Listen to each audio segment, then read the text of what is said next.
ठीक आहे, बनवू दे.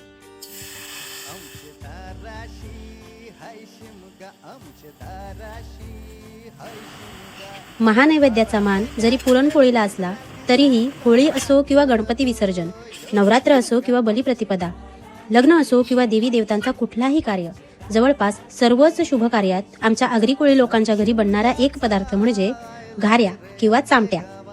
पदार्थ एकदम सोपा आणि कमी सामग्रीचा. आमच्याकडे तांदळाची शेती केली जाते. सणवाराच्या दिवशी तरी गरीबातल्या गरीबाच्या घरी सुद्धा नैवेद्य बनावा म्हणून कदाचित आमच्या पूर्वजांनी घाऱ्या किंवा चामट्यांना एवढं महत्त्व दिलेलं असेल.